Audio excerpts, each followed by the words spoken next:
اعوذ باللہ من الشیطان الرجیم بسم اللہ الرحمن الرحیم۔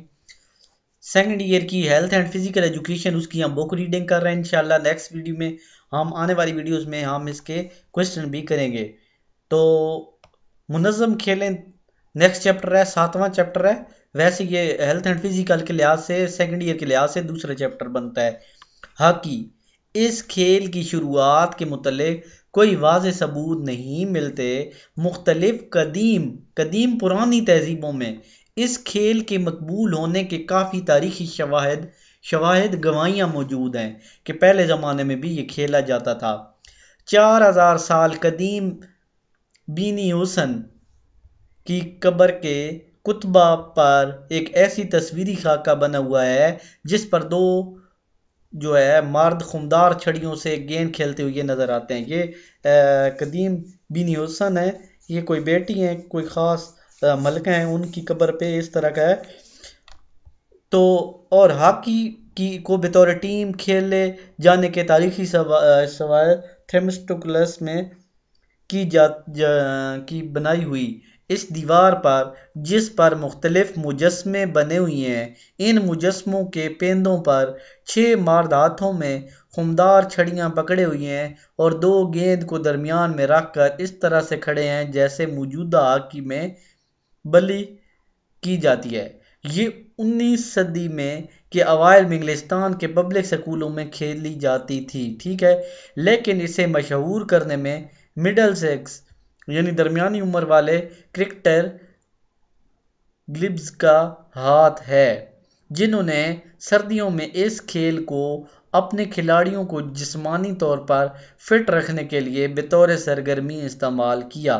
انہوں نے فٹ بال ایسوسی ایشن کے ضابطوں کو مد نظر رکھتے ہوئے اس کھیل کے ضابطے وضع کیے، یعنی فٹ بال کا جو کھیل تھا نا اس طرح اس کے اصول وضع کیے۔ وہ کرکٹ کی ہموار پچ اور کرکٹ کی ہی گیند کو استعمال کیا کرتے تھے، ٹھیک ہے۔ 1874 میں اس کے باقاعدہ ضابطے وضع کیے گئے، جس میں کندھے سے اوپر سٹک کو لے جانے کی ممانعت اور گول صرف سرکل میں سے کیا جا سکتا ہے وغیرہ۔ ہاکی کا نام، یعنی انہوں نے کیا کیا کہ کندھے کے اوپر سٹک نہیں لے کے جانی، جو گول ہوگا وہ وہیں ہوگا جدھر اس کی مخصوص جگہ ہے۔ ہاکی کا نام شاید فرانسیسی لفظ ہوک نے سے ماخذ کیا، جس کے معنی چرواہے کی خمدار چھڑی ہے، یعنی بکریاں چرانے والے کے پاس ہوتی ہے نا اس طرح کی خمدار چھڑی، وہ مڑی ہوئی کھونڈی کی طرح جو اس سے لکڑیاں وغیرہ لے آتا ہے، اس طرح، ٹھیک ہے۔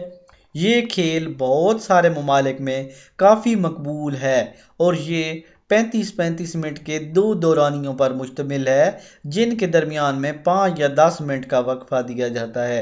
اس وقفہ کے بعد دونوں ٹیمیں اپنی طرفیں تبدیل کرتے ہیں، یعنی ادھر والے ادھر اور ادھر والے ادھر۔ اس گیند کو ہاکی کی صرف چپٹی طرف سے کھیلا جاتا ہے۔ اس کھیل میں گیند کو مخصوص ضابطوں کے تحت، یعنی خاص اصولوں کے تحت مخالف کے گول میں بھیجنا ہے۔ آج کل بہت سے ممالک میں ہاکی کی قدرتی گھاس کے علاوہ مصنوعی گھاس پر بھی کھیلی جاتی ہے، یعنی گھاس کا خاص گراؤنڈ سا ہوتا ہے۔ اس کے بعد کھیل کے میدان کے بارے میں بات ہو رہی ہے۔ کھیل کا میدان، اس کی لمبائی 91.40 میٹر یعنی 100 میٹر کے قریب اور چوڑائی 55 میٹر ہوگی۔ لمبائی کی لکیریں سائیڈ لائنز اور چوڑائی کی لکیریں بیک لائنز کہلاتی ہیں۔ یہ تمام لکیریں 7.5 سینٹی میٹر چوڑی اور سفید رنگ کی ہوں گی اور گراؤنڈ کا حصہ ہوں گی۔ یہ بیک لائن جو پچھلی لائن ہے اس کے 2 حصے ہر گول کے کھمبوں کے درمیان ہیں، یعنی جو پچھلی لکیر ہوتی ہے نا اس کے جو پچھلی لائن ہوتی ہے اس کے 2 کھمبے اس کے حصہ ہوتے ہیں، گول لائنز کہلائیں گے۔ حد بندی لکیروں سے باہر سلائیڈ لائنز کی جانب کم از کم 4 میٹر اور بیک لائنز کی طرف 5 میٹر ہر قسم کی رکاوٹوں سے پاک رن آف ایریا ہونا لازمی ہے۔